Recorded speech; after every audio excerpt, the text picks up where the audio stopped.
Oh, welcome to the Sharpe Way Show. So happy to have you with me this evening, a little bit past 7 p.m. on the East Coast.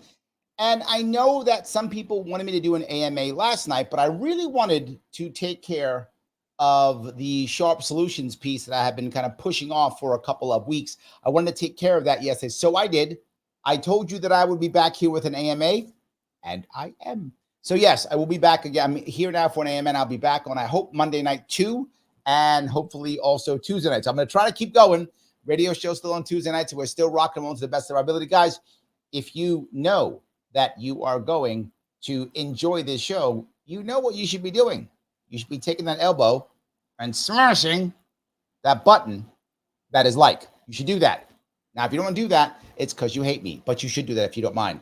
I'm going to do an AMA tonight. So if you want to ask me the questions, even if they're off topic, I don't mind. But what I wanted to kind of start with is a thing that has been bothering me recently. It's a worry, I guess I should have, a worry that I have, which is America as a nation kind of leading so much of the world into a downward spiral? And I don't just mean that, like, America is bombing people. I mean, yes, but not just that. I also mean, is America doing it in other ways? For example, our financial situation, based upon consumer and consumer debt, based heavily upon debt, less and less about manufacturing.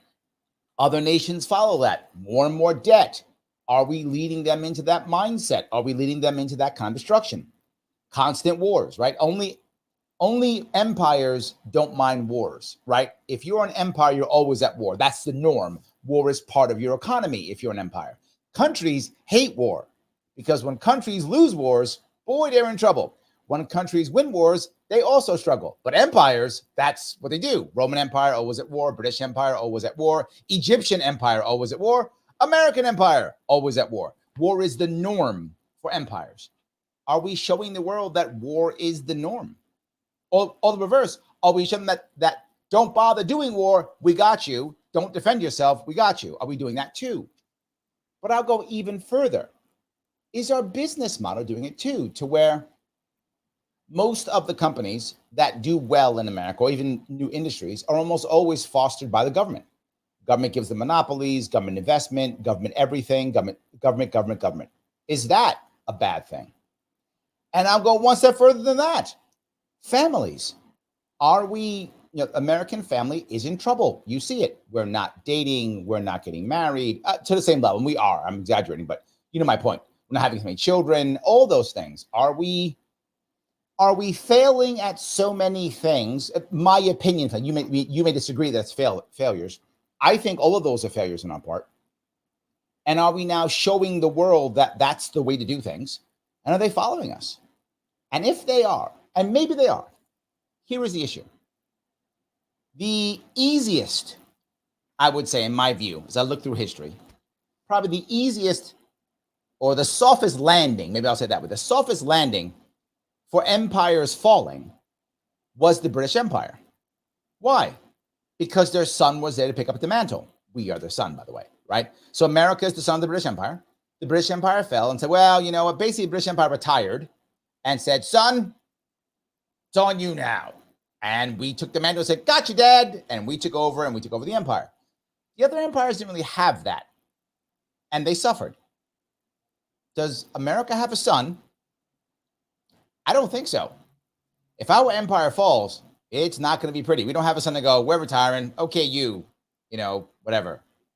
Canada, take over. No, it's not really. Well, again, no, there's no empire, right? There's no one to take over the empire, right? Who's going to take it over? I don't know. We don't have a son. So we probably should have had a kid before we decided to have the empire fall. We can't retire. The Brits retired beautifully, right? Most other empires, when they fell, they were like destroyed. The Brits were like, no, I got this. I'm going to go take a nap. You take over. And that went pretty well. Relatively. I shouldn't say well for the people who we've crushed as an empire. Not for them, obviously. But relatively, I think that has happened. So yeah, let me excuse me. Let me try to grab a couple comments if I could talk about this because I do feel like that could be a problem. Anyway, that's just my worry. Courtney says the U.S. is just a patsy for the real global owners, causing the downfall of the globe. BlackRock, State Street, Vanguard, and WF. But all of those, Courtney, kind of are American, aren't they? I mean, BlackRock's an American company, run mostly by Americans. I mean, I'm sure there's foreigners in BlackRock, obviously, but it's mostly Americans. State Street, Vanguard, mostly Americans. I would think the World Economic Forum, Europeans, but heavily Americans too. I'm not sure, right? What would the U.S. maybe you mean the citizens, right? But I think the U.S. is the system that does this, right? The Roman Empire, didn't care about the slaves or even most of the average people. It only cared about its citizenry and its senators. So I think that might be similar. Am I wrong with that? You can tell me if you think that I'm wrong with that. So I don't know. Mike Voss is like, yes, keep with the schedule. I know, I'm trying. I'm trying, my friend. I am trying. He goes on to say, feelings-based politics is destructive and divisive. But how do you get around feeling when it comes to politics, right? And here's one of the hardest things.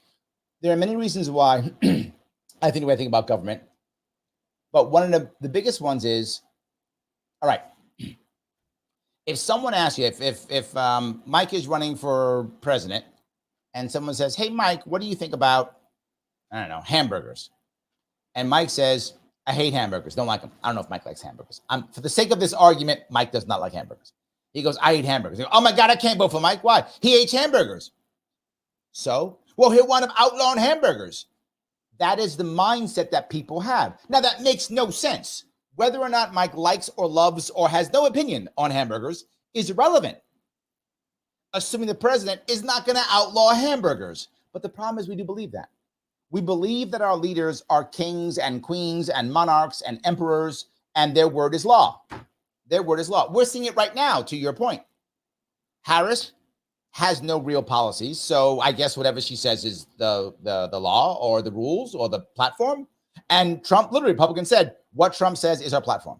So that's how that works. How can you not have that feeling when that is how most of the world believes will react and fight? I'm not saying you're wrong, Mike. I'm saying I think what you're asking for may be too much for the American people to deal with, if that makes any sense. So, Pete, as always, thank you. 35 trillion, 137 billion, 624 million, $661,984.40 national debt.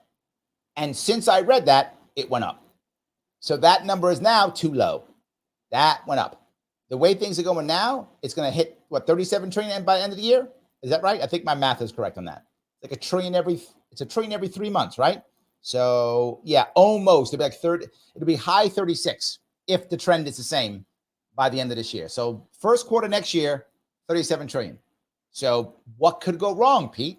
So let's focus, as Mike says, Mike teases, let's focus on I'm mad at you because you like hamburgers or whatever. Wasn't there recently a problem where Harris was talking to Waltz about white people food or something? And that's the end of the world now? Did you guys see that? That's a thing. They're mad about that. I care. I don't care what you eat. I don't care. Remember Hillary had the hot sauce? She's going to eat hot sauce, keep it in her purse. Remember that stuff? This is the important thing, Mike. This is your key issue. Whether or not my president has hot sauce in her purse or not, that's what I care about. So, yes, there we go. All right. James agrees and says, yeah, I would say U.S. is leading the world to a death spiral. Yeah, right?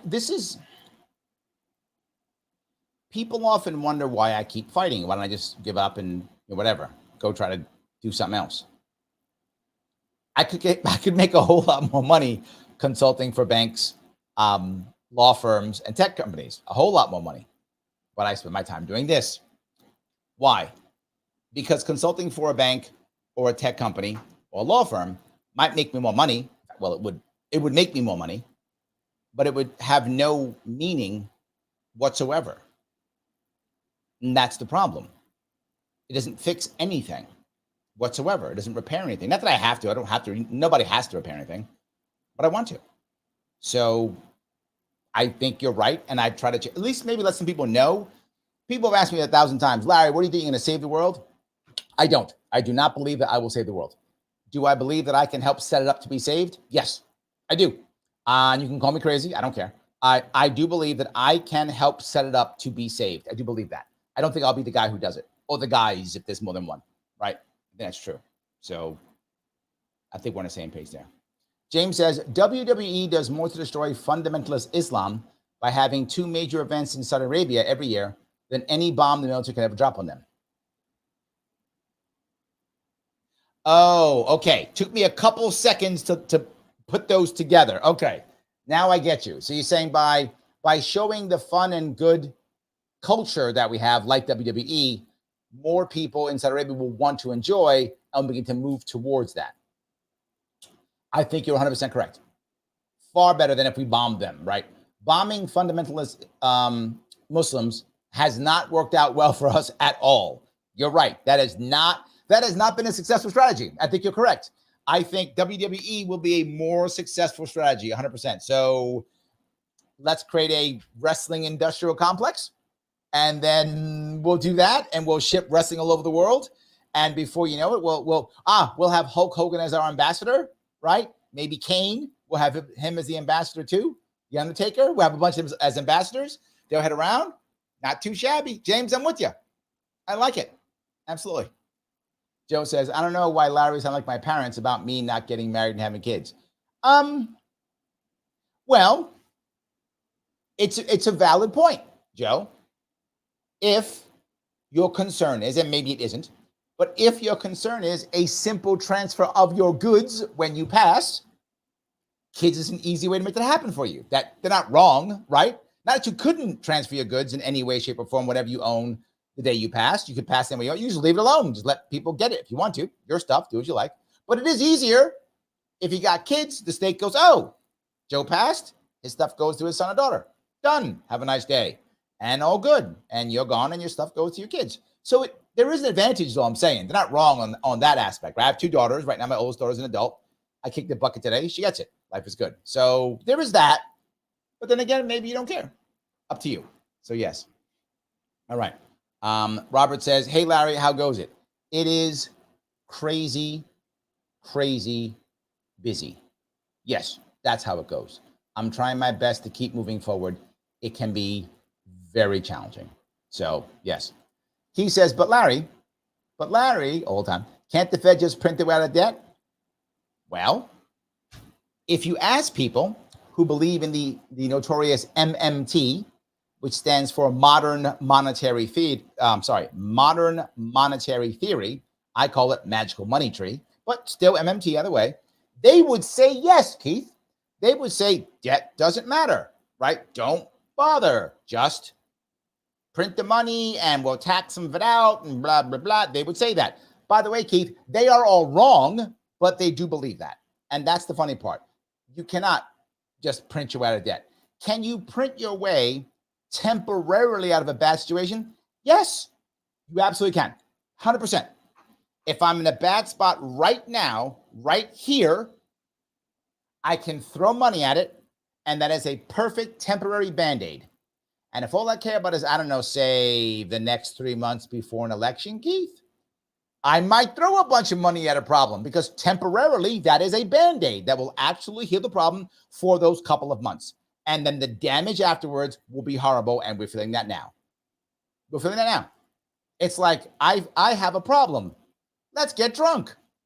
While you're drunk, it's awesome. Look at you. I'm drunk. I feel great. I wake up next morning. I feel worse. Still got my problem.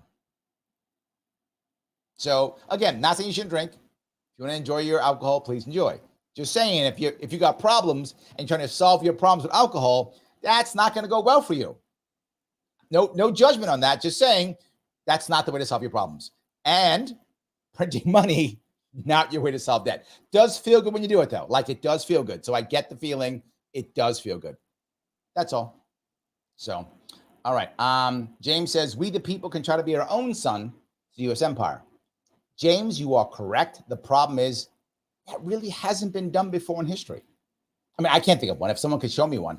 If someone could show me where an empire fell And when it fell, a peaceful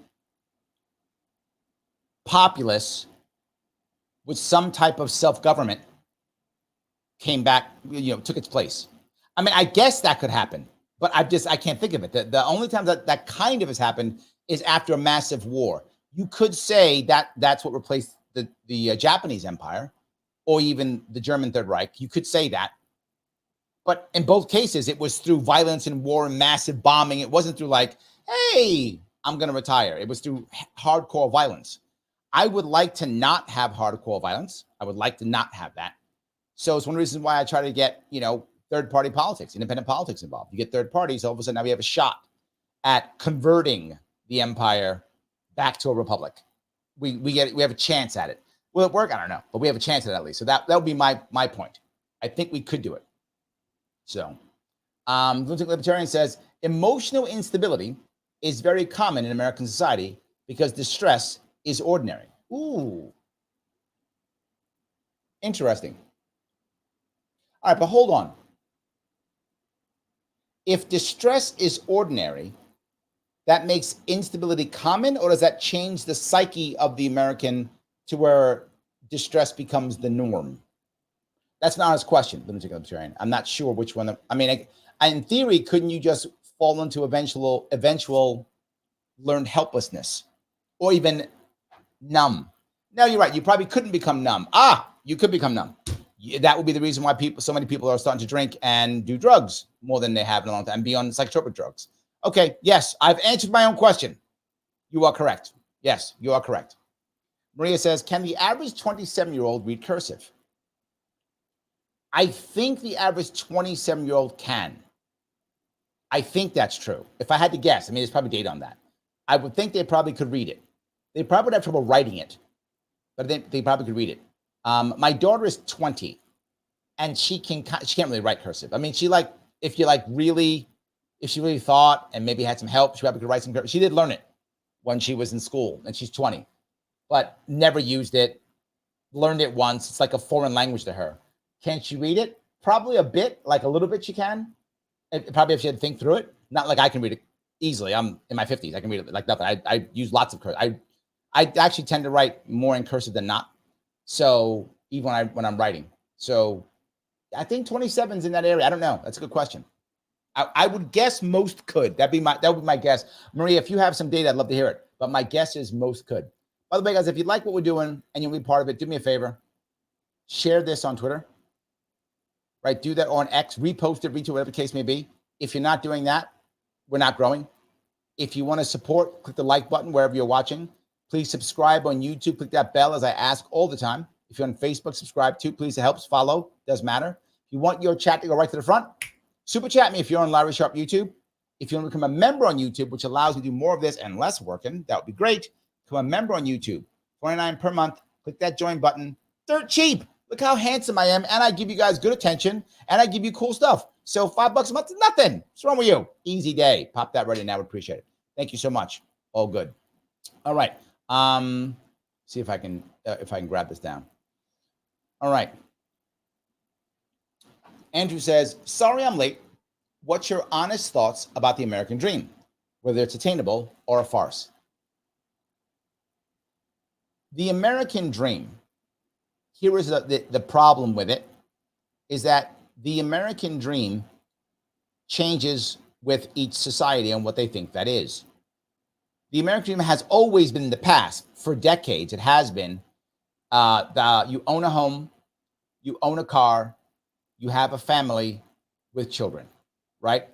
Preferably, in the older days, it was one person could work, the other person worked only after the kids were grown or only if you wanted extra money. That was the dream then. That became, two people have good jobs, you can go on vacation at least once a year, and life is good. That's what the American dream used to be.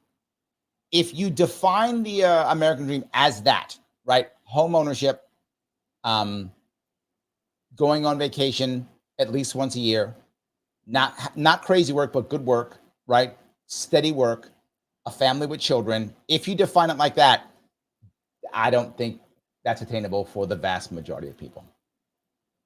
Not at all. I can't imagine that. More and more Americans are not owning, more and more are renting, less and less are getting married, right? That was part, again, if you define the American dream the standard traditional way, if they get married, less and less are staying together. They do. Less are having children. Now, if I remember the stats now, the norm, if you do not have a college, if you don't have a college diploma, which less and less men are having, the norm now is having a baby out of wedlock. That now has become the norm. I think it was last year, this year. That's not the norm. So it is now more likely that if you don't have a college degree, you will have a child out of wedlock. So that I just think it's going away. I don't see it as being a thing. So if you are college educated, the odds are, if you get married, you're getting divorced, and you're not going to have, you have less kids, if not no kids. And the funny part is, most women who have children are having the same amount of children as in the past. Less women are having children. So if you look at the amount of kids being born, isn't that the individual woman who decides to have children? She has less kids. Most over average, it's about the same, right? Whatever amount of children a woman wanted to have, as a general rule, she has about the same as her grandma or her mom had, generally speaking, assuming she wants to have children. Or a lot of women aren't having children.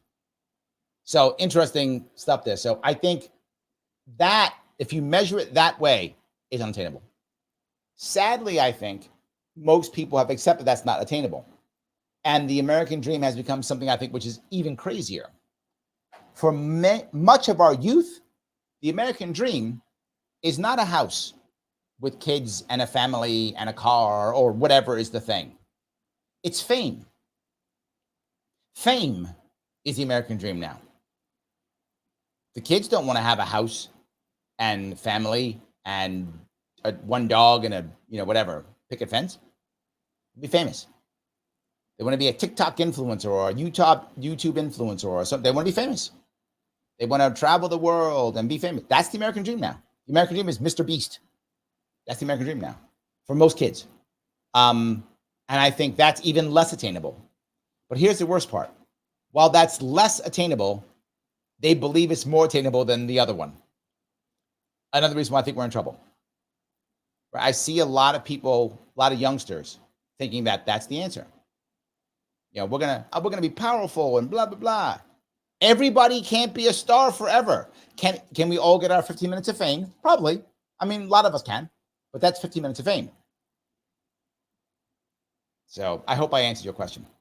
So I guess let me make the next step then. That would be, how do you handle that? Which would be, you would have to somehow either change the system to where whatever we want is attainable, but something else, change what people want. What are their values? It's a hard thing too. It's a cultural issue. So yeah. Jordan says, Larry, can you run for president? Run, Larry, run, Larry for president. I appreciate that, guys, but no, I'm not running for president. Have not run for president. I would still, I said it before, I would consider a run in 2028. I'm open to the idea, but I have not decided at all. I told everybody I was not going to run for president in 2020. I did not. I told everybody I would not run in 2024. I did not. I was not prepared for it at all. I was focusing heavily on what I really want to do, which I think can make the most impact, which is running for governor of New York. Governor of New York in 2018 actually made impact. So much impact that the powers that be destroyed it. We had a chance at making it in 2022, so much that the powers that be destroyed it before having a chance. So I know that's the issue. No one's stopping me from running for president. I'm saying I don't want to do it, right? I mean, I might not win the nomination, obviously, but I could have run. No one would have stopped me from running for the nomination. And if I had won the nomination, no one would have stopped me from running because there's no impact. There's impact in running in New York State. There's impact. So I'm all about impact. So probably not. I mean, but again, we'll see what 2028 brings. If I think there's some impact there, I would consider it. But many people say, Larry, you should run for this, run for that. No. I run when I think there's impact. When I run, you guys know when I run, I will be bugging you guys every week to give me time, to give me money, to give me energy, to give me stuff. Why? Because I want to make impact. So why would I run for some office that I can make no impact and then say, Jordan, I need money from you, man. Come on, I need this from you. I need all this stuff from you now. Why? For no impact. Waste your time and money and energy? No. If I'm going to bug you all for your time, your money, your energy, it's because I think it matters. right? When I first ran in 2018, the first thing I did was I wrote myself a check for $10,000. Why? If I'm going to sit here and bug you all for money, well, I got to give it up myself.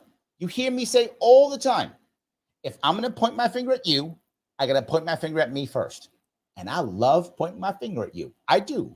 So I point my finger at me a whole lot because that's the only way that I feel comfortable pointing my finger at you.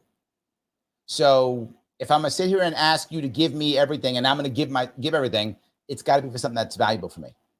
When I was done the campaign in 2018, I was 6 figures in debt. 2022, I was $40,000 in debt, a little bit over $40,000 in debt. Personal debt that I had to deal with. I couldn't pay. I had to pay. The campaign had that I had to personally pay for. I'm not doing that for nothing. I'm doing that when I think I can bring value. Now, in 2018, I did bring value. In 2022, I did not. I failed. Did not bring value. But I would do it only when I think I can bring some value. And me running for stuff just to run is just a colossal waste of time and money and energy. Why would I do it? I have other things to do. The problem is most people running, it's just a vanity project for them. I already have a vanity project. I'm on it now. It's called the Sharpe Way. I already have a vanity project. I don't require any more. One is enough. I'm good. So yes, one is enough. So, all righty. Let's see here. Kamala says she'll win 2024. Oh, is that right? Okay. Harris might. Look, I don't know. Let me be clear on this. I know sometimes I sound like the world's ending. Because sometimes it is. But why do I keep doing this? Because I think there may be some chance for impact in 2028. This is why I haven't said no, right? I might. There is a possibility that I would run in 2028. I'm not at all saying it. I'm saying I might do it. Why? There's a chance that things could go well, right? They could go well. We could have a great 2024. I hope so. We have a good 2024. Independent parties are back up and running. They're back up and running. We have places we can run, impact we can make. And before you know it, we got a shot at making it to where we don't have to worry about the empire. And literally, to James's point, we can be the people who replace us, replace the empire. The people can replace the empire. That's what I'm hoping.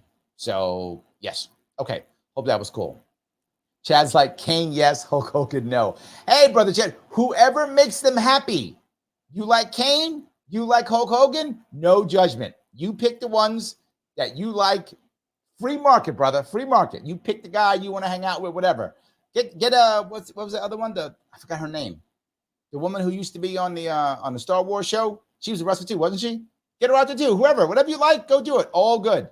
No worries. Absolutely. Paula says, audit the Fed is my answer to everything these days regarding inflation. If only we could actually do it. The advantage, I think, and I'm going to give you guys some more good news. See, I'm full of good news. Here's some good news. I do think that the Fed has been outed more this year than ever, right? Still, most people don't know, but now more by percentage than ever. I tell this story often. Some of you may remember it. True story.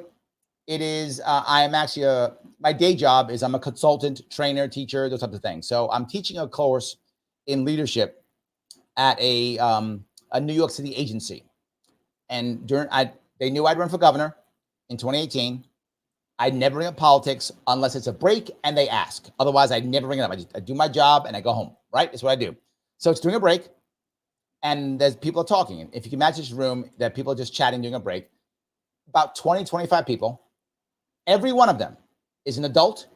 Every one of them is credentialed in some way. Every one of them has some type of degree, some higher degree, but at least a bachelor's degree. Lowest age is probably 30. Oldest age is probably 60. If you can imagine that. New York City, that's about who's there. They're talking. One of the guys says openly, as he's chatting with the other guys, man, I'm so glad we had the Fed back in 2008. They really saved us. Now, at this point, I want to explode, but I don't because I'm professional. This is my job. I'm getting paid. I made an agreement with the people who hired me. So I just shut my mouth and said nothing. I just let that slide, even though I was ready to explode. But then the guy made a mistake. He went, hey, Larry, isn't that right? You've been in politics. And I was like, okay, now you messed up. It's a break and you asked me. Now I can say. So at that point, I went, oh, well, let me ask you a question. And I literally said to them, I said, do you guys know that the Fed is not a federal agency? that it's basically just a banking cartel? It's a private banking cartel? They all went, no, it's not. Google it right now. Google it. You got your phones? Google it. Google your phones. All of a sudden, what? Huh? What? Oh my God. Yeah. It just makes money. Just makes money. When it decides, just makes money. It decides how much we borrow at. Just does it all on its own. And it can just make money out of thin air, and it creates inflation. They're all like, no, that's not how it works. That's not how inflation works. Again, let me be clear. About 20 or 25, 30 to 6-year-olds, educated and credentialed, not one knew that. Not one. They Google again. Oh my God, he's right. Oh my God. Yes, not one knew that. And by the way, all government employees, all in be employed by the city of New York. Yes. Now, that was many years ago. Not many, probably 6 years ago, give or take, in that area, 5 years ago, in that area. 5, 6 years ago, I would guess, in that area, 5, 6 years ago.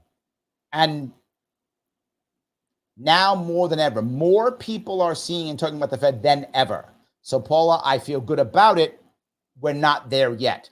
Yes, keep asking. Yes, keep saying. Yes, keep talking about it, because eventually it has to work. So, yes. Joel says, Larry, what will giving people $25,000 to buy a house do to house prices? Maybe they'll increase by around $25,000. Again, here's the piece to remember, Joel.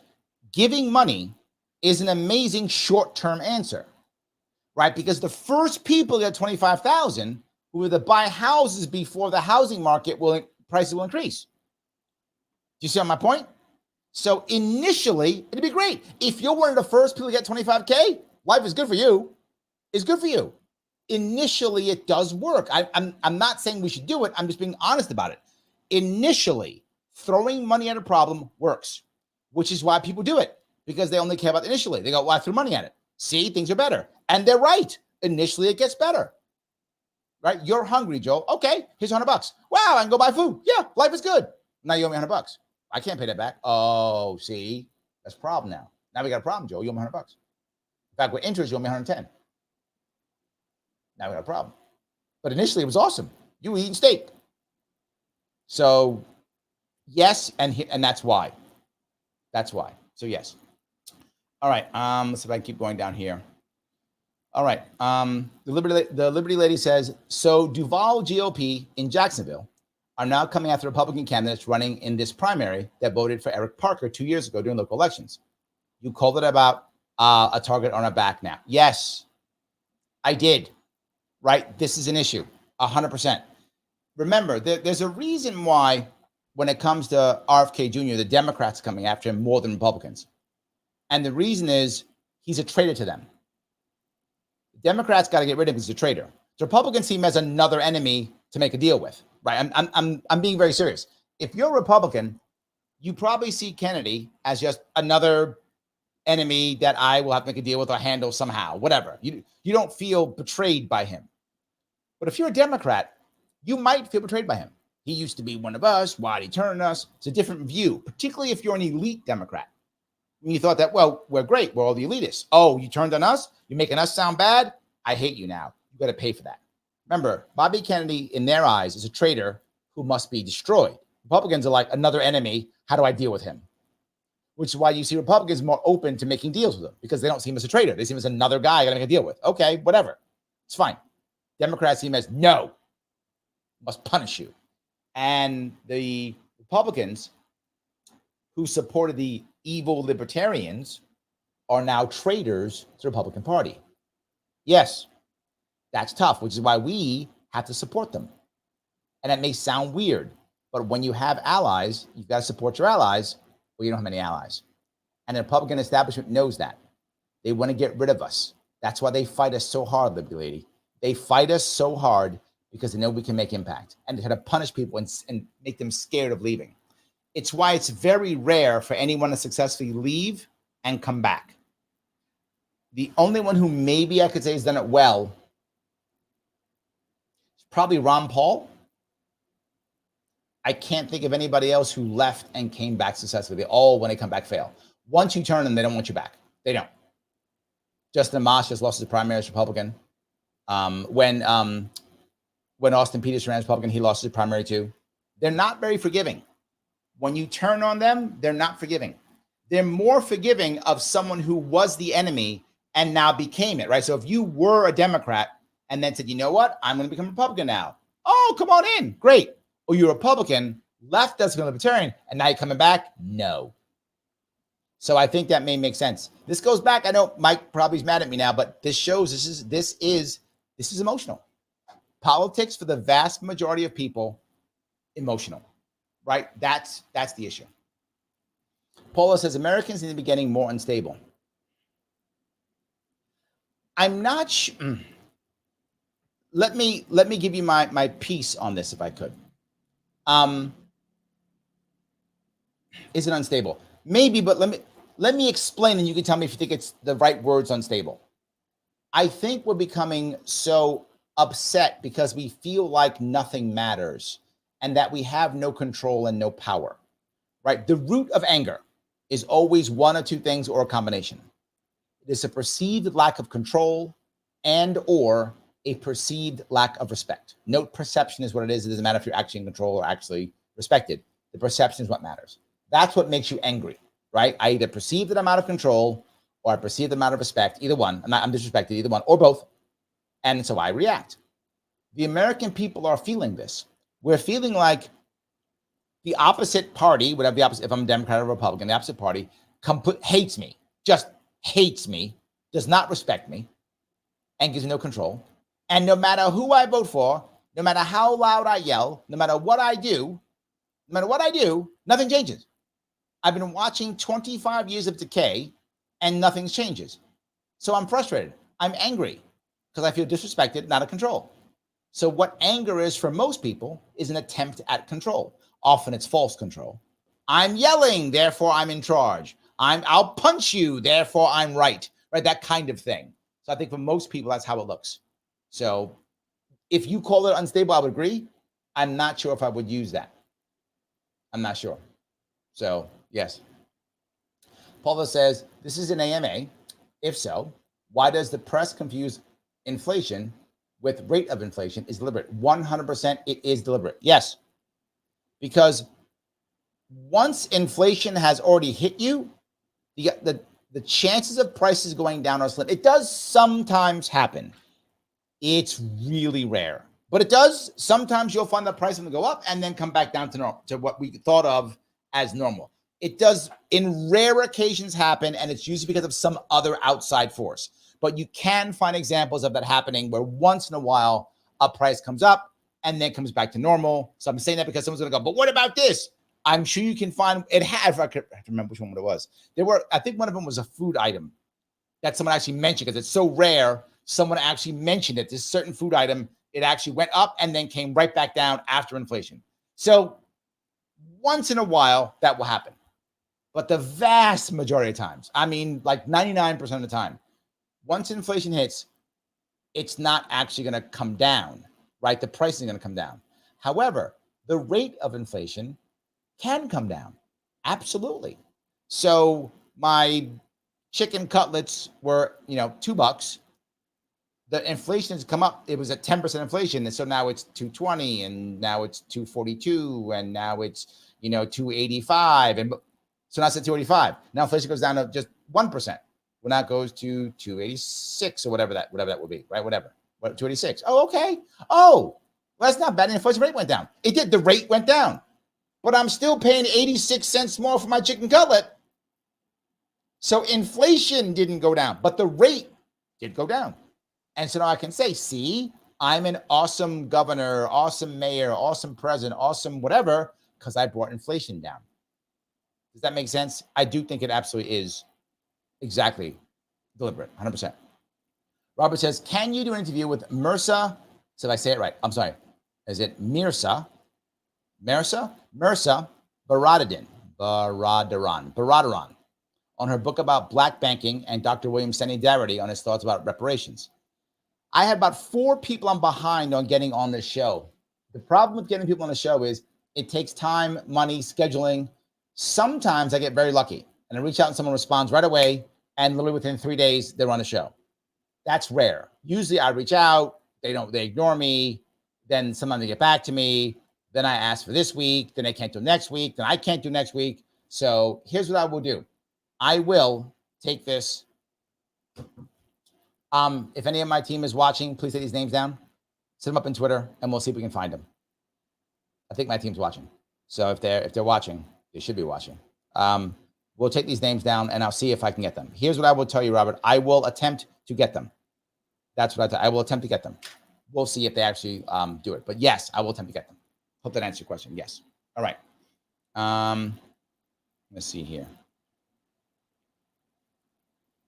Libertarian says, I would love to address every subject you have spoken about. Not very easy when limited on characters in the chat. Agreed. It's tough. I agree. There we go. It is tough. All right.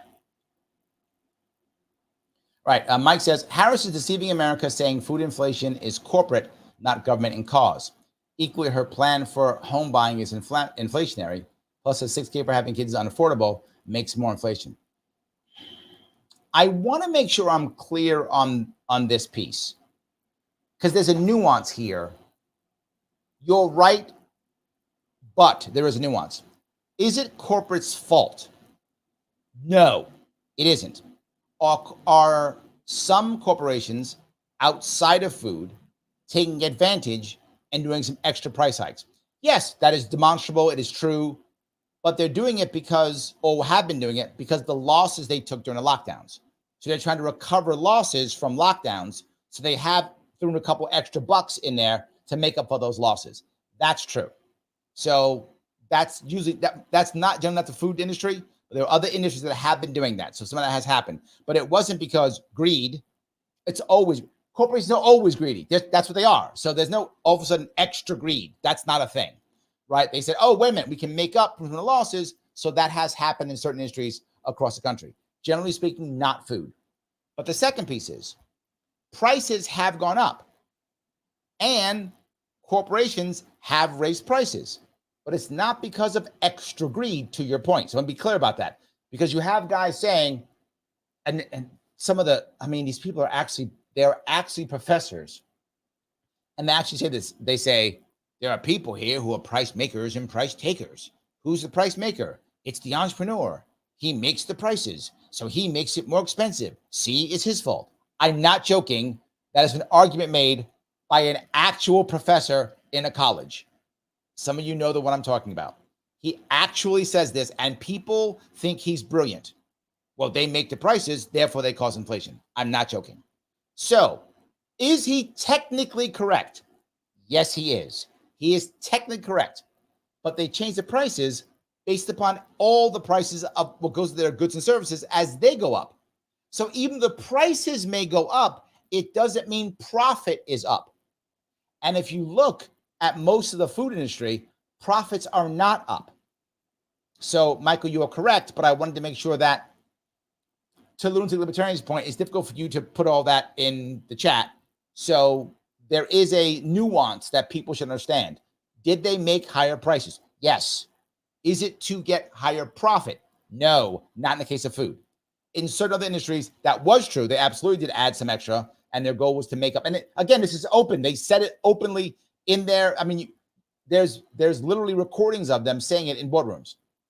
Yes, we wanted to make extra money because we lost money so-and-so. We added some extra here. They actually said it to their shareholders. So that part's true. So what people do often is they mix and match. And they go, well, this group said they were raising prices to make more money. They don't talk about they're trying to make up for the lockdowns. That's taken out of the context completely. And then they take this and they map it onto the food industry, which that has not been the case in the food industry. So I know I went long on that, guys, but I wanted to make sure that part was clear. You got what was happening there. There is a nuance to understand. So, yes. Robert says, there are too many people who don't want to admit the American dream was highly subsidized by the government. The government simply isn't subsidizing families anymore.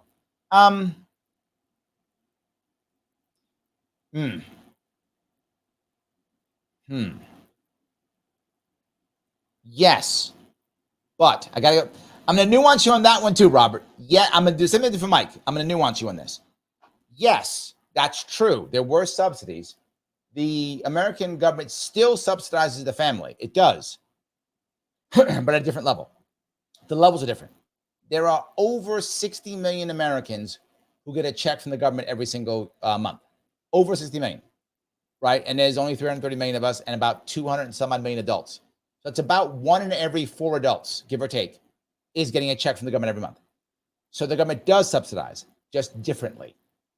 Now it's much more, here's a check, here's food versus here's a way to get into a home. So they subsidize differently is what I would say.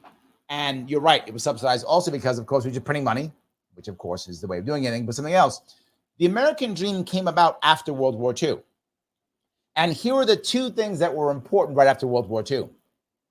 The time after World War II, maybe 10 years or so, maybe 10 or 20 years after World War II, was the only time in American history that American labor was not heavily subsidized, and I'll say subsidized, not meaning government subsidized, but heavily run by and subsidized and controlled by immigration. The only time. That period is it. Since then and before then, immigration is what pushed our labor. It was all immigrants coming. Whether they were coming after our Civil War that lost, 700,000 Americans. We had Americans, and the vast majority of those were men, like 609,000 men, whatever the hell it was. And ultimately had to come to replace those jobs. World War I, just people kept coming, right?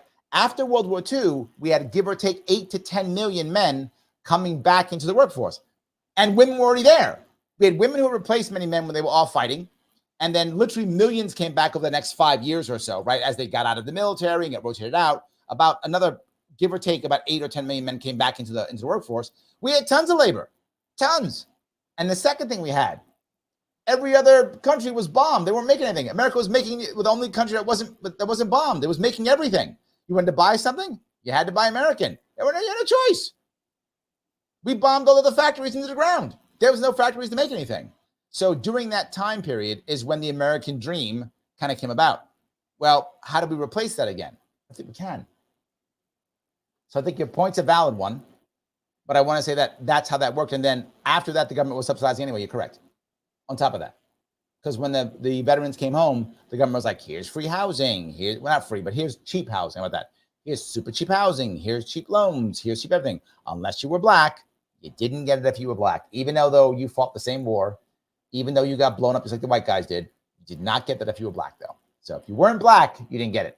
Because if you weren't black, you got it. If you were black, you didn't get it. So yes. And again, that is not me saying it. That was actual federal guidelines. There are receipts of that. So yes. All right. Robert asks, why not run for president on a libertarian/Green Party ticket? Do you think that would help to inspire more third party participation? Again, no, there'll be no impact. That's my point. There'll be no impact. If somebody wants to run for president, please go ahead. Do your thing. I'm not prepared to make a run unless I believe there can be impact. Some of you know that this year I made an attempt to run as the VP with Lars Mapstead. Lars Mapstead had a plan. Lars Mapstead had a team. Lars Mapstead had money and friends who were also wealthy. He could have easily raised, $3 or $4 million. Easily, probably more. Once he had raised that and we had seen success, we could have raised more. We had a plan to make impact, to get gold put on the map. We had a plan to do that, to win electoral votes. That was a serious plan. Every other libertarian candidate I spoke to thought I was stupid, that was dumb, was a bad idea. So when the Libertarian Party did not pick Lars Mapstead, I realized, oh, we will have no impact this year. So why would I do this? To bother you? To drive you crazy? For what? There'll be no, Libertarian Party will have no impact this year. On national level, no impact. None. Why would I do this? Makes no sense. Same as 2020, no impact. None. 2016, I believed, I was wrong, but I believed 2016 that Gary Johnson was going to break 5%. He obviously only broke 3%. But at the time, I believed he was going to make impact. I believed he was going to get 5% and get the party matching funds for 2020. That's why you saw me. I was in the press for Gary Johnson all the time. Any of you who are watching me in 2016, I was on TV for him. I was doing interviews for him. I stood into debate for him. I would open for him. I would do fundraisers for him. I raised over 130 grand for Gary Johnson. Maybe 150, probably 150 grand for Gary Johnson, maybe more. I raised 6 figures for Gary Johnson in 2016 because I believed he was going to make impact. So I was prepared to bug you to say, give me money. I was prepared to bug people. I was prepared to run fundraisers. I believed he was going to make impact. And I'm about impact. I'm not about virtue signaling I do it too. I mean, we all virtue sometimes. I mean, I voted for Joe Jorgensen. That was virtue signaling. I did it. So that's why there has to be some impact. If there's no impact, I'll let somebody else do it. They have other reasons for doing it. Mine is for impact or no thank you. So I hope at least I answer your question, I think. So yes. All right. Chad goes on to say, the only reason why you failed is them moving the goalpost. Correct. Yes. But that's the rules, right? I wish I could stop it. I tried to. They didn't seem to care. So yes. Polo says, do you think you can have more impact in the media than running for office? Yes. Yes, I think I can. Depends. For those who don't know, I'm a very good surrogate, right? When I'm a surrogate for you, I'm one of the best, particularly if you're an independent candidate. But I'm only going to be a surrogate for someone who I think can make impact, right? I was ready to be a surrogate for Lars Maps. I was already. I was a surrogate for him at the actual event. I made phone calls for him. So yes, I can be in the media well if I have someone who I think is going to make impact. Yes. I don't mind that. I don't mind being a surrogate. I don't mind being, second in command or the lieutenant. I don't mind being that at all. I'm still Marine. I know I can put myself in that spot. The problem, Paula, is most who run, they want to be number one or nothing. Number one or nothing. Most, not all, obviously. They're about getting the spotlight. They're about the vanity run. Most are.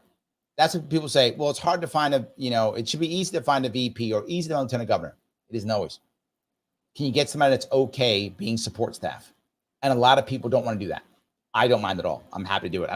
I'm looking for impact. If I'm the guy that makes it, awesome. If you're the woman who makes it, Paula, awesome. I'll get behind you. I don't care. All good. So that's what I'm trying to attempt. So I hope that at least answers your question.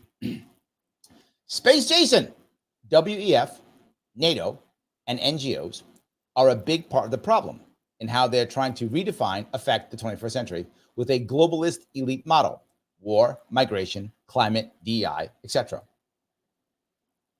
Yes, and I'm going to go and on this one too. I think, to be forward, many of the people there, and I've met some of them, not enough of them, but I've met some of them, they're actually doing it not because they have evil intent. Now, you may not care about that. You may not care what their intent is. But I think if we want to try to fix it, we have to understand intent. I don't think the intent is evil. I think many of them honestly believe that they know better than you. I think many of them honestly believe that they're helping. I'm not joking. I think many of them honestly believe, hey, I'm super rich and super smart and awesome, so therefore I'm better than you. Do as I say. I think many of them believe that. I think they believe they will be better, that life will be better if you would just listen to them. Now, again, doesn't mean I want you, doesn't mean it's right. But if we look at it that way, that means some of them can be convinced and some of them cannot because they have God complexes. So I just wanted to, I guess, modify, not modified, wrong word. I wanted to amplify. There we go, better word. I wanted to amplify what you said, Space. I just wanted to amplify that. So yes.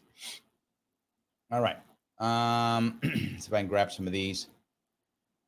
Gene says, we need to demand transparency and accountability from our government. Aw. Yes, I agree completely. Yes, I like that. Lunatic Libertarians, I would love to have Larry as a guest or be a guest here. I've lost the humor in most things because society is based on lies and deception. Truth is so buried and work is wrongfully applied. Well, Lunatic Libertarian, if you want me to come on your show, reach out. Happy to come on. All good. Happy to come on your show. All right. New York says, Larry, I'm glad that people like you exist.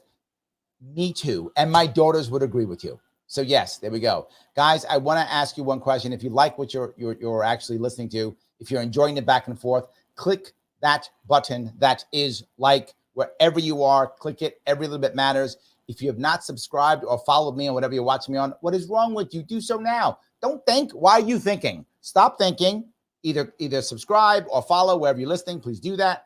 If you are on Twitter or X right now, please repost this immediately. Just hit repost. Repost, let people know, hey, do it right now. Do it. It is important. Let people know what's happening.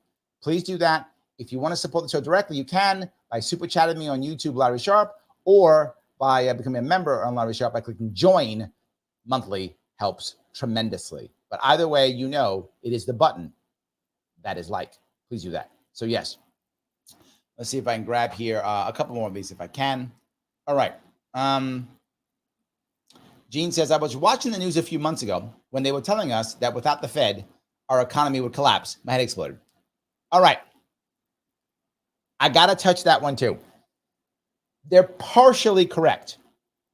Now, I know some of you already throw stuff at me. Hear me out before you yell at me.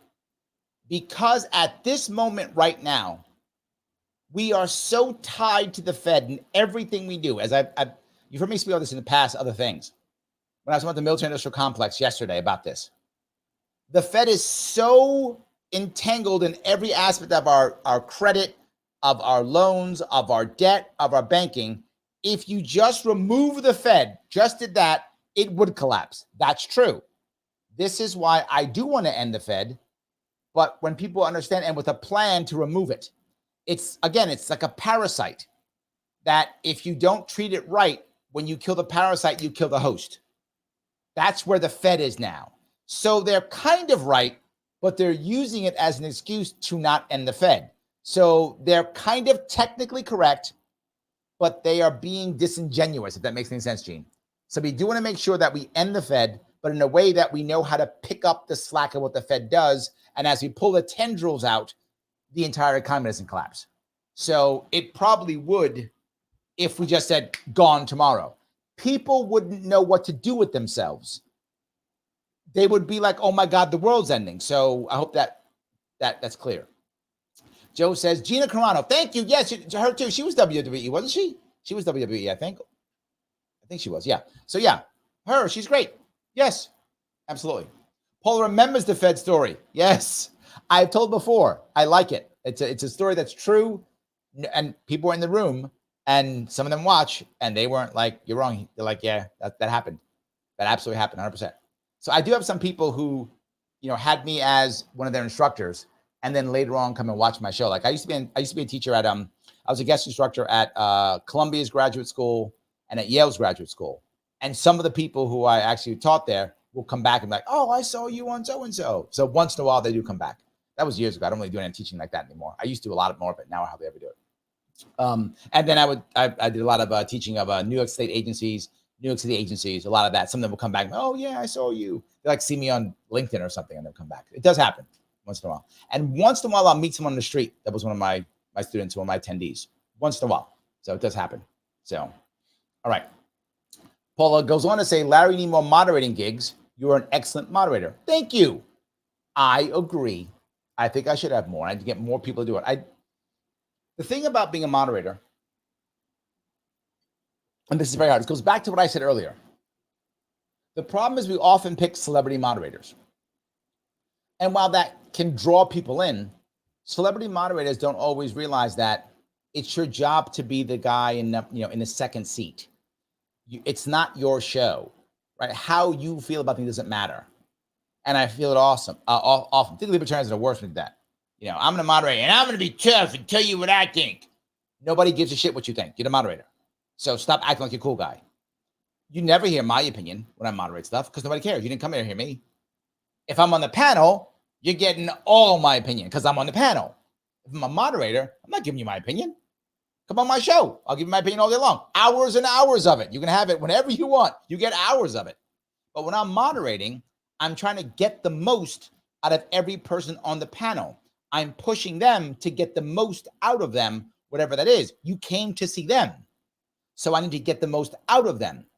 That's how I look at moderating. My job as moderating is to do several things. One, not to be boring. If you notice, most of my panels are not boring. Sometimes I have to be. What do I mean by that? Sometimes when I moderate a place, I moderate an event, it's at a place where sponsors paid.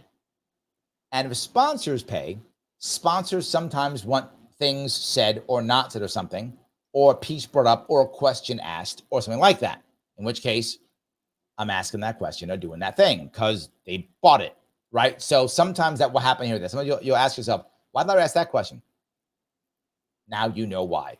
Well, that was a dumb question. Yeah, and now you know why. So sometimes that will happen, and it's bothersome, but it's the way it works, right? It's the way it works. So thank you for that. I do appreciate it. So that libertarian lady says, it annoys me that Trump says Harris stole his tax on tips when he's over from Ron Paul. Yes, but Trump has a good story, right? You're right, he stole it. But I'm going to give the man credit for the storytelling. Remember the story he was talking about? He tells a story. Oh, I was at a restaurant and tipping somebody, and the person said, oh, I can't stand, all the tax I pay on tips. He's like, you get taxed on this? Oh, I didn't know that. You know what? What if we had no tax on tips? Blah, blah. That's the story he tells. And it's a great story because what Trump has done better than so many others is shown himself in like a regular place, even though he's not a regular guy at all. But like he shows up at McDonald's, he shows up on the construction site, he shows up on the shipping dock, like he just shows up on the place. He's there in the back, of the, hotel where they're making the food, right? He just shows up there and people talk to him and he's like grabbing a piece of, turkey or whatever. Very good at that. That's a skill set he has, which is insane. Biden tried to do that, right? He did.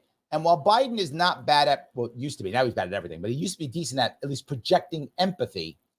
He never really got that I'm good old Joe from Scranton thing down. Like he never got that. Actually, Trump does that better than him now. And Trump is not that guy at all, but he does it very well. So when Trump tells that story, people can imagine it being true. I have no idea if he made it up or not. I'm not telling you it's a real story. But people can believe it. They go, yeah, I bet he was in some diner and said that. Like, it's believable. It's such a believable story. So even if it didn't happen, yeah. So Joel says, RFK Jr. got some old-fashioned New York love of third-party treatment kicked off the ballot. Yes. But I do think he'll make it on. There'll be an appeal coming up here in a couple of weeks, and I think he'll make it back on. I do think he'll make it on. General rule, I think that's how it works, generally speaking. We'll see.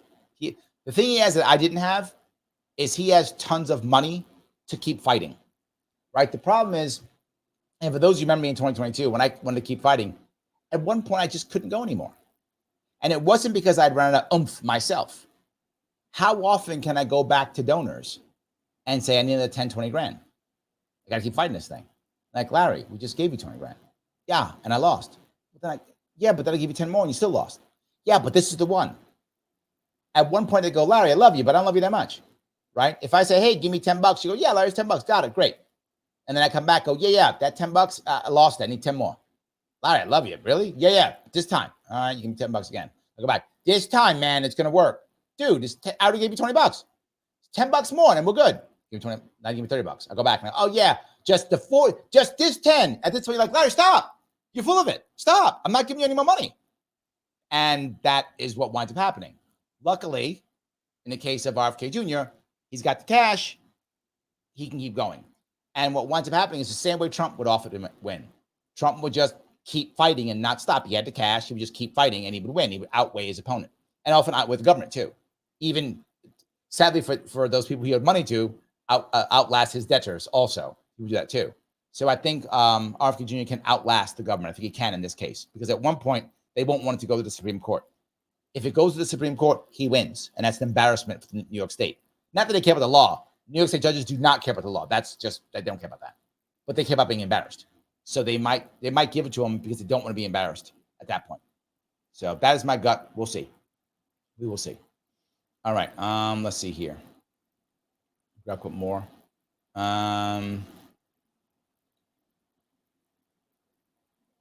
Where are we? Michelle, how are you? People can somewhat fight the rising prices. Most stuff I'm only paying slightly over the same prices when I was pre-lockdown. So I think it depends upon how big your family is too, Michelle, right? And how many people are working versus how many people aren't. If I have a family of, say, 2 people and both people are working, I think you're right. You can fight the prices better because at least one of you may be able to get a raise when something happen. One of you could sacrifice more than the other. And there are other people there there's other people there who depend upon you. If you've got 2 people with an income, I think it's easier to fight. But what happens when you have, say, 3 people and 1 income, right? Say, parent, 2 kids, couple with 1 kid, anything like that, right? A couple where 1 works and 1 doesn't, 1 got laid off, 1 isn't. Or what if you had 3 or 4 people in your house, 5 people in your house, elderly parent, or parent would have some income, so it'd be something.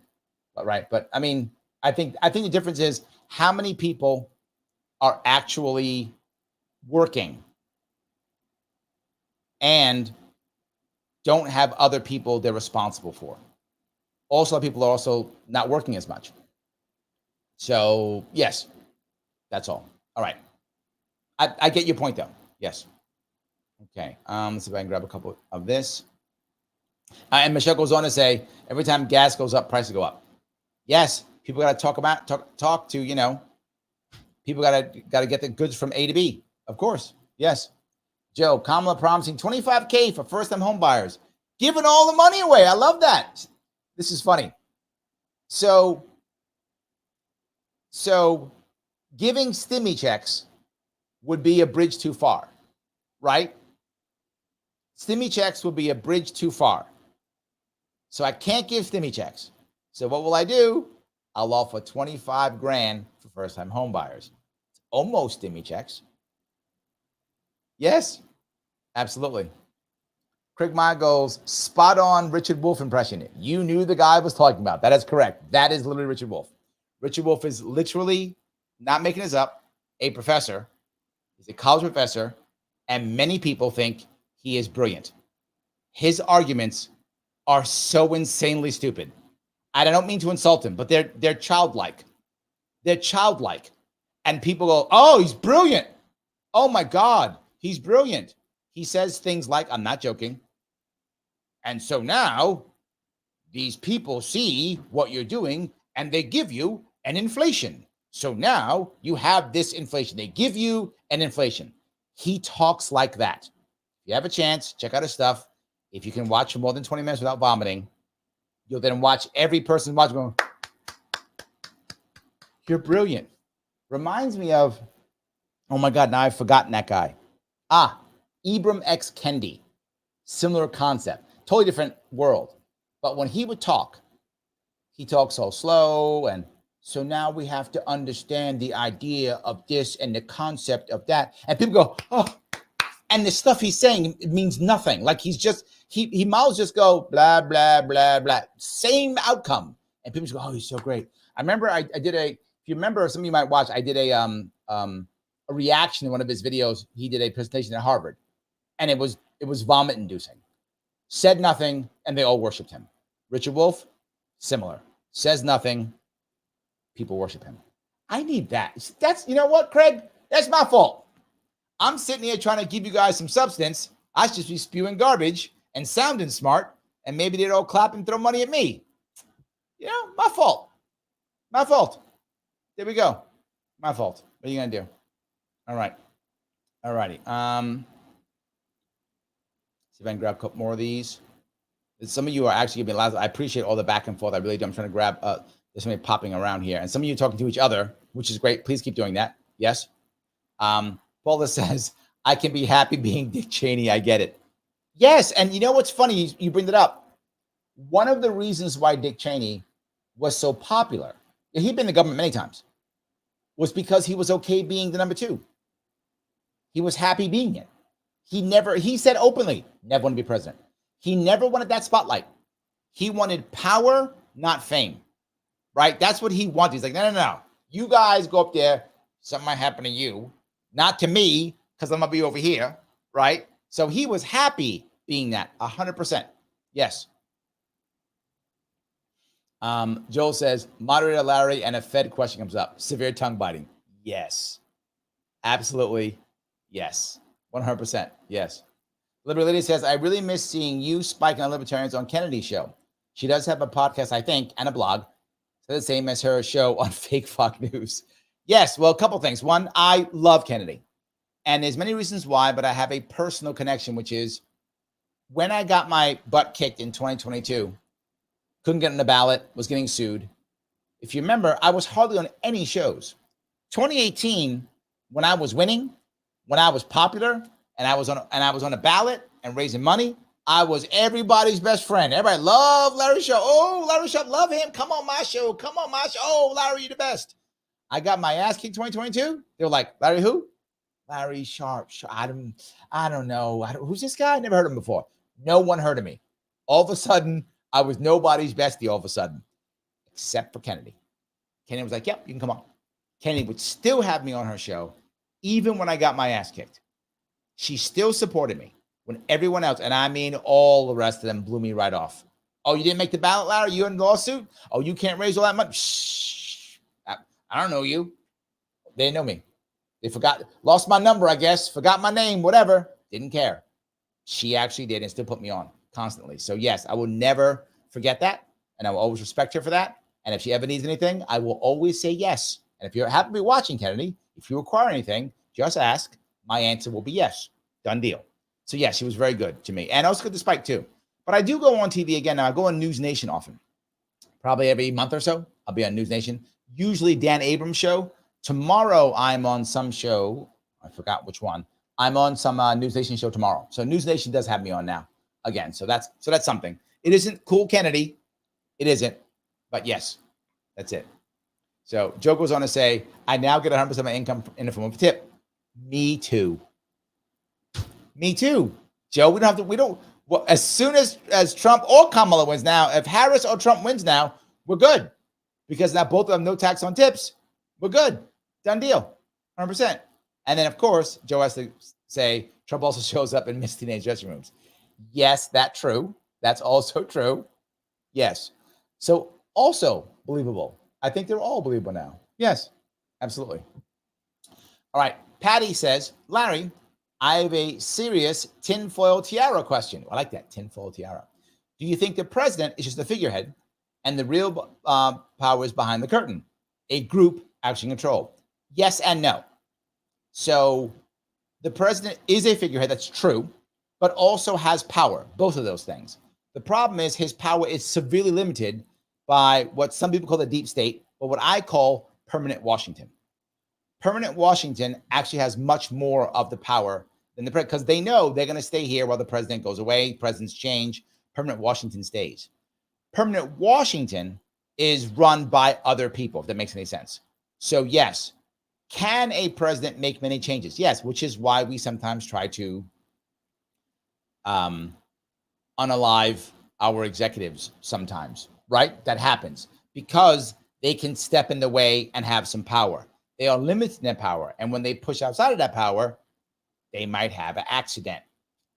I don't want to say I'm on YouTube, but you know what I'm talking about. So I think that's a yes and a no. The president absolutely has authority and has power and can move things, but they're limited. And I think you notice that. I'll give you an example I often give, but some of you haven't heard this before. I'll use Democrats and Republicans recently.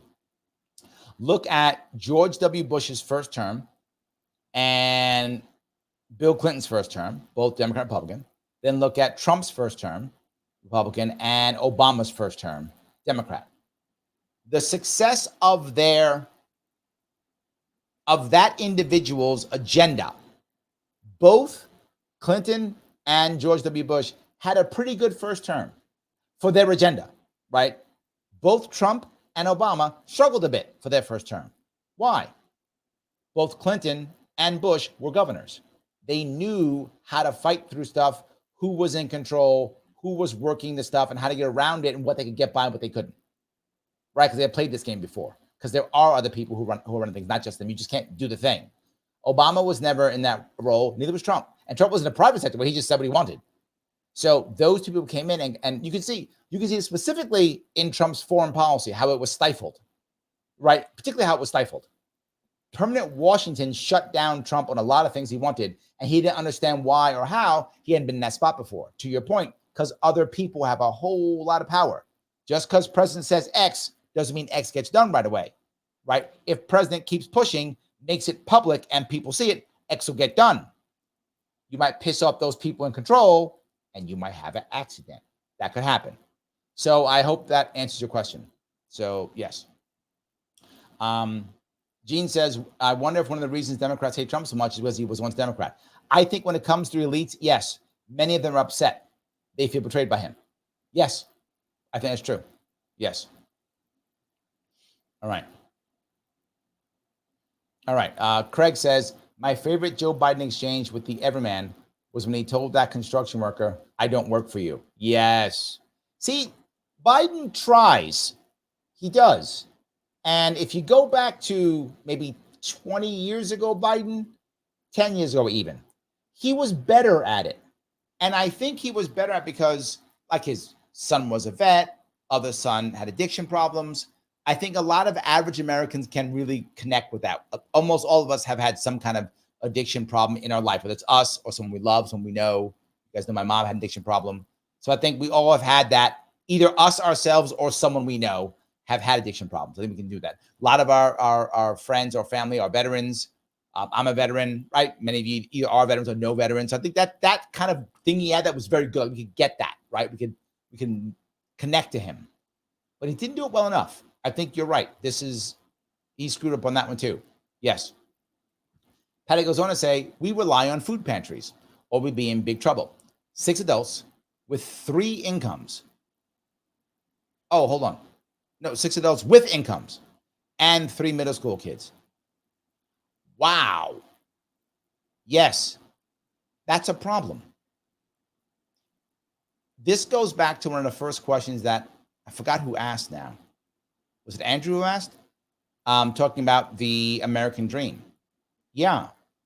The American dream that, again, if you define it by the old school, buy a house, buy a car, have a family with 2 kids, go on vacation every year.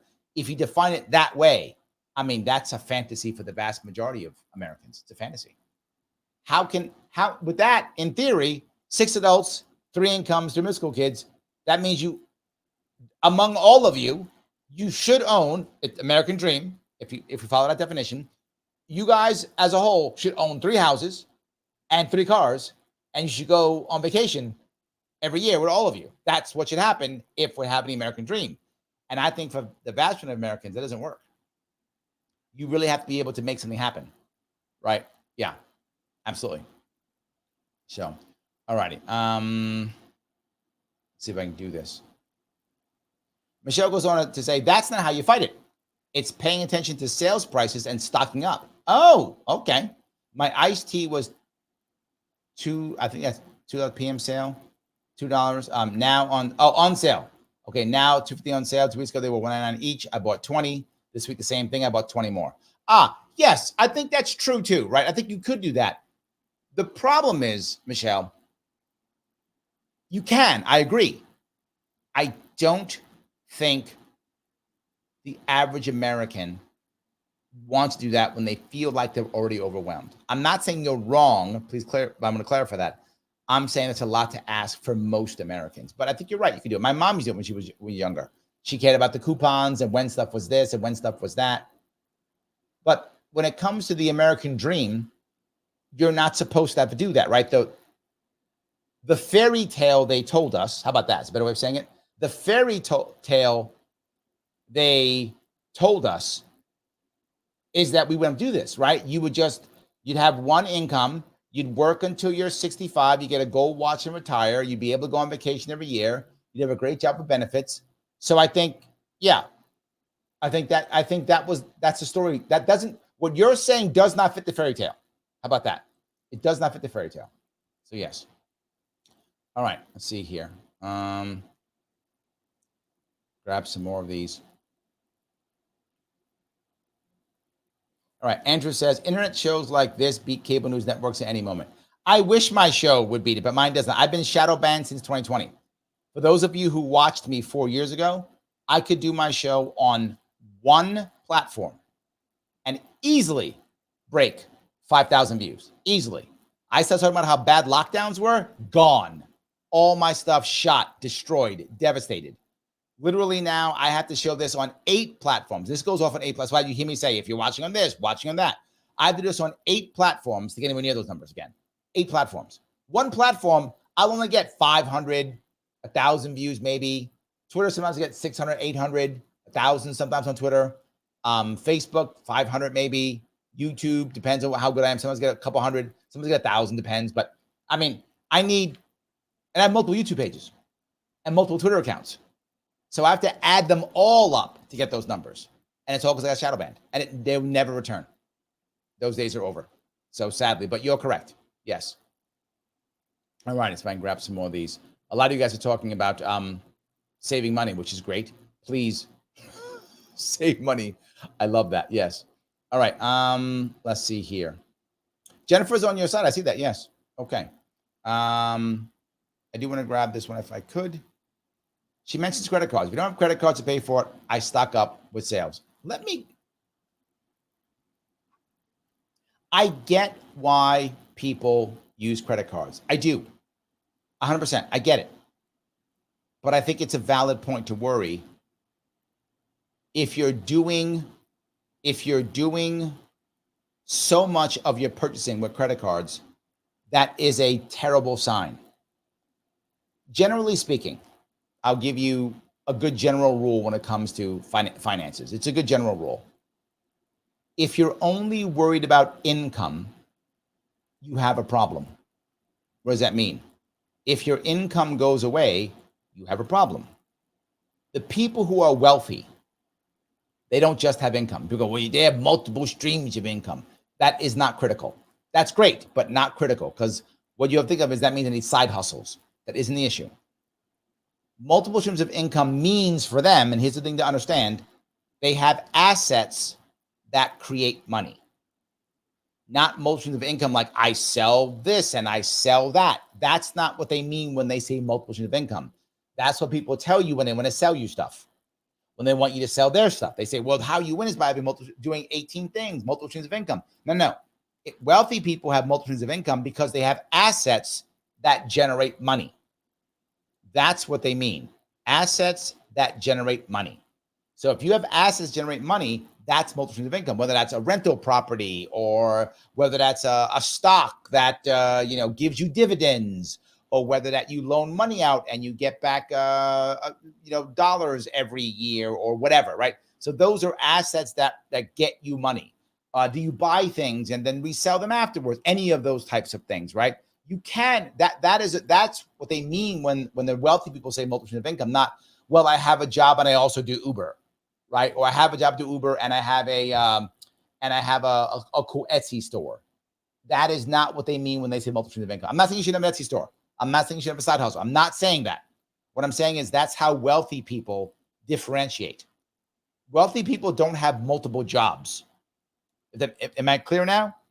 Wealthy people, I know what people say, wealthy people work really hard. Most of them do not. I know because I coach them. Most do not. They did at one point, often. Most people who've made lots of money have worked hard in their life to get there. That's true. Most do. Some don't. Some invest. Some get lucky. Some get their money from their parents. Absolutely true. There's Nepo babies, of course.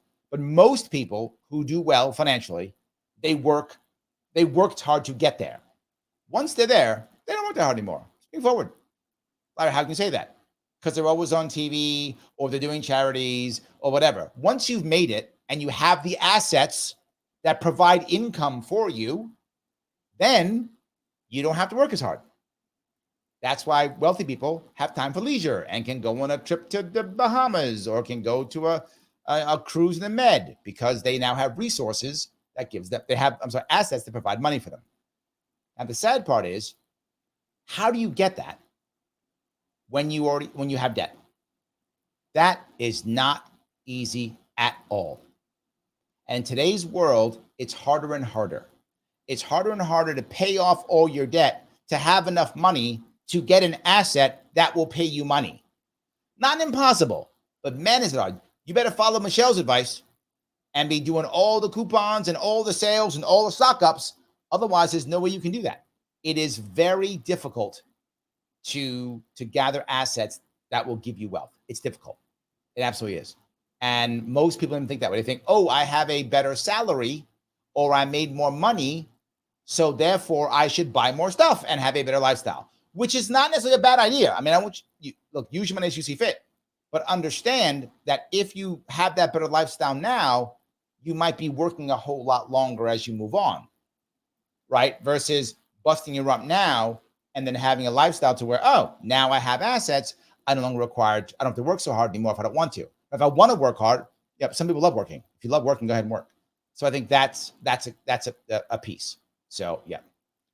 Jennifer says, I should have bought 2 homes when I bought mine, but I had no clue they would ever be as cheap in the 90s in my area, 50K homes. Yes, I think about this, Jennifer, you make a very good point. It's a little off topic, but we're doing AMA, so I'll talk about it. Of all my regrets, and I have many of them, my biggest regret is I didn't think bigger earlier. And I try to instill that into my daughters who are young, 20 and 14. I try to instill in them that now. Think big early. I was at least 10 years behind the power curve, right? If I was where I am now, 10, and I'm 10 years younger, holy cow. Or if I started this 10 years earlier, right? I didn't get really involved in politics until 2016. Imagine myself 2006. Oh my God. I would have won the governorship in 2018. I'm not making that up. If I'd actually started and gone as hardcore as I went in 2016, if I'd done that in 2006, I would have won the governorship in 2018. Because I'd have learned everything. They hadn't stopped the rules yet. They hadn't stopped anything yet. I would have raised all that money. I'd have learned all that stuff. Oh my God. Yes. Absolutely true. Yes. So anyway, Jennifer's on my side. She goes, I feel that so much. 100%. 100%. So yes, that was one of my big issues. So Mike says, want assets? Stop chasing the Joneses by buying $5 sneakers / jeans, etc. People spend poorly with no budget, no financial goals. That's the main source of issues. You know, I'm going to give you a quick story about that. There's some truth to that. But on top of it, though, let me, of course, nuance it. Yes, with nuance. Number one, it's hard for someone to do that if they have no examples of that. Now, one of the reasons why I was 10 years behind is because I had no examples of how to do it. To be very forward with you, right? I had no examples. You might go, Larry, that's not an excuse. It isn't an excuse. I'm not saying it's an excuse. It's a reason. It's why it happened. Could I have looked differently? Maybe. But I went from the Marine Corps to being a teacher and never having to sell anything or anything, working for the government basically for the first 10 years of my life, of my working life, first 10 years, 11 years, give or take. So now I go to myself, I need to go do something. What am I going to do? I guess I got to make money. I didn't know how to make money. I did a job and got paid. How do you make money? I don't know. I guess you sell stuff. I'm not joking. You sell stuff. That's what I thought. That's how simple my mind went. So I became a sales rep. So I did sales for many years. That's how I learned to be a good sales rep, just by doing it. No one taught me. I just had to keep doing it. So I did it until I became a good sales rep. That's how I can raise money now. I learned all of that doing it the hard way. That took years. And then it took me years to realize that being some guy's sales rep still meant he was making the money, more money than me. Again, didn't get that either. It took me years. So my first business, that failed and I sold it off because I learned how to run a business. Took me 2 years to figure that one out. And now I learn a business, right? Now I teach the stuff. Literally, I teach the stuff now. But it took me 15, 20 years to figure that out. I wish I had a dad. My dad died when I was 11. I wish I had a dad in my life who, when I was 17, could have told me, dude, don't go through those up. Let me teach you. Let me show you. Let me give you. I had none of that.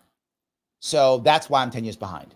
So I'm not saying you're wrong, Mike, but when you have, particularly in poor neighborhoods, black neighborhoods, fathers not necessarily in the area, or people who are working for the government, big part of poor communities, people working with the government, school district, local prison, working for all these places, right? Working for the sheriff's department. There's no one there to show them how to make that step. There's no one there to show them how to think about money a different way. Again, you can find it on YouTube. I'm not saying they can't. I'm saying it's asking a lot as a whole when people aren't around you saying, dude, what are you doing? The glory of the internet is that there are a lot of local groups now with the internet going, guy, what are you doing? Stop. Why aren't you making money? Why aren't you thinking differently? Why aren't you trying to do stuff? Me saying things like, get assets. You have to get assets, right? That kind of thing. So again, think you are correct. I just think we have literally years of culture, decades of culture, maybe even more, that we've got to begin to shift and adjust from. So yeah, I hope that was clear. So, all righty. Let's see here. That Liberty Lady says, I mean, you are going to be known as a pioneer in the Liberty movement. Maybe. I hope so. KP says, why do people make the assumption that people are struggling financially because they're buying luxury items? when it's actually people paying their bills just trying to get by. I think there is some data that would show that, KP. And one of the examples right now is luxury brands are suffering. They are. And generally speaking, luxury brands do not suffer even when the times are tough, because again, this is past, not present. In the past, luxury brands could hold their own even during a downturn in the economy. Why? The very wealthy were buying luxuries. They're always good, right? Unless it's like a depression, like 1920s depression. Unless it's depression, regular downturn, didn't really affect the luxury brands because the very wealthy were always wealthy and they were buying luxuries. But now we're finding luxury brands being to suffer. Why? Because middle-class people were very much trying to buy luxury. And they were, exactly to Michael's point, they were buying things they couldn't afford. And some of that is because they're local people. But a lot of that, guys don't know this, is social media. It is youngsters trying to fake it till they make it. They actually say it. Like they say it. We're going to fake it till we make it. So I just made $500 and I can invest that in something. I can get a better place to live. I could learn something. Nope. I'm going to buy the $500 outfit so I can show it on Instagram and let people think that I'm wealthy and smart and savvy or cool or whatever. And there is a lot of that in the under 30s. There is some. Older people too, who've been trying to keep up with the Joneses, seem smart or cool. I think there's some evidence to back it up is why I'm saying that. I think there is some. Isn't most people? No, I think maybe to your point that you're trying to make, I'm not sure if I'm reading you correctly. I think it's a general rule. Most people are just struggling. This is what Patty's talking about, right? It's what Michelle's talking about. Most people are just struggling. That's true. But there is a chunk of people who are making the rest of them look bad because they aren't. They're struggling because of their spending habits. That's true. A lot of people are doing that. Robert brings up, Black Americans work more in the public sector than private sector this day. Yes, that was my point. Thank you, Robert. You're correct. Teachers, post office, trash, water. But yes, absolutely. So if most of the people you know work for the government or don't work, either one, it's asking a lot. Again, Mike, to your point, I'm not saying you're wrong, but it's asking a lot to get people to go, well, I should go off and do this cool thing. Everyone around me is not. They're working for the government. I should work for the government. I should get a better job. When I get fired from the government for some reason, or they lay you off or whatever, well, now you're in trouble. What are you going to do? You get a job. And your answer is, who's hiring? And here's the problem with the biggest problem with the government jobs. There's lots of them, obviously. Like, look, if you have a government job and it pays your bills, good job, good for you. Please pay your bills. But here's a downside to it. When you apply for a government job, they are literally looking for any excuse to hire you. They want to hire you. They have to fill a thing. It's not their money. They don't care. They're looking for a reason to hire you. The odds of you, as long as you fit whatever criteria they want of getting hired, are very high. The private sector is the opposite. The private sector is trying to find a reason to not hire you. Different mindset completely. I know I've taught both of these. It's different mindset completely. So if you've always had government jobs in your life and now you apply for a private sector job, it's a different world. The odds of you getting that job just went down. So yes, very good point. I think you're exactly right. Guys, I'm going to ask you one more time if I could. Click that button that is like. It does matter. If you're watching on Twitter, please retweet this. It does matter. I'm not just saying because I'm bored. I'm not bored at all. If I was, I would lie to you or tell you I wasn't anyway, but I'm not. No matter what, though, subscribe. Click that bell on YouTube. Follow if you are on Facebook. Click all the buttons. They all matter. If you want to support the show, you can. Click that join button on YouTube. Become a member. If you want to super chat me, you can. Always good. But no matter what, I'm going to ask you one more thing, though. When this is over, please come back on whatever you're watching it and leave a comment. You all know who likes it. Our friend and yours, the man himself, Al Gore Rhythm. He loves it. He loves it. So please go back, leave a comment. I'll respond. Guys, I want to say thank you so much for this evening. I appreciate the time you gave me. I'll be back on Monday and also Tuesday afternoon, my radio show, which is a call-in show if you want to call in and say hi. On Tuesday, I will see you all very soon.